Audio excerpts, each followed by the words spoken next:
So the key word, Mr. Chairman, is nadodoble. Yan ating tunghayan na nadodoble. Opo, nadodoble yung alin doon sa server ng media halimbawa. Hindi lang po sa media, kahit po sa ibang Yes, yeah, opo, servers. sa PPCRV o sa mga parties. Go ahead po, go ahead. Yes po, nadodoble yung transmit, yung parang akala nadodoble na transmit. Halimbawa, Precinct 1A, pag tiningnan mo doon sa server nila, dahil nga po ipaprocess pa yon ay dalawa ang naging Precinct 1A ng bayan na yan. Dapat isa lang ang sino ang ano ang dahilan kung bakit nadodoble, Chairman, yung transmission? Ayan po, yun nga po yung aking didiscuss. Maraming salamat, Sir Ted. Kung ang pagpapadala po kasi ay naka-package, every 15 minutes para nga po napaprocess yung kanilang data. So sa 15 minutes na ito, Sir Ted, halimbawa, ang ipinadala sa kanilang na results ay 10 election return, 10 presinto, okay. Sir Ted. Yung susunod na, at pagkatapos yung susunod na 15 minutes, dahil na-process na nila yung first 10, ay magpapadala halimbawa, Sir Ted, ng 10 muli.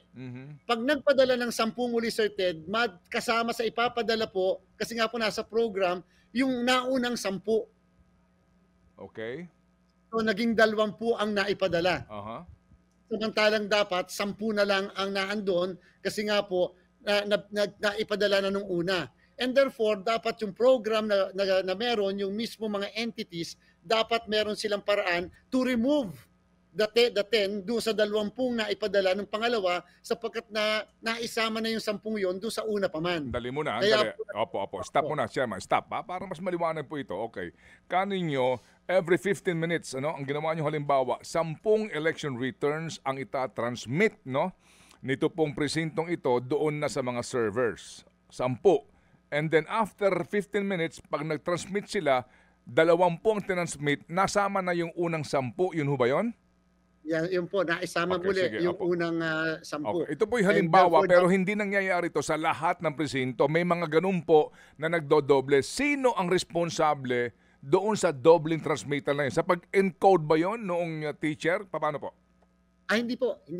Sapagkat, Sir Ted, ang reason kung bakit every 15 minutes at naka-bundle yung pagpapadala ay sapagkat para hindi nabubulunan yung mismong mga servers. Kasi pag nabulunan, hindi sila tatanggap. Okay. And therefore, meron po talaga, at ayan po alam ng mga IT ng lahat ng mga entities na nakatanggap, na naka-bundle na ganon, para pag pinadala, hindi po mabigat.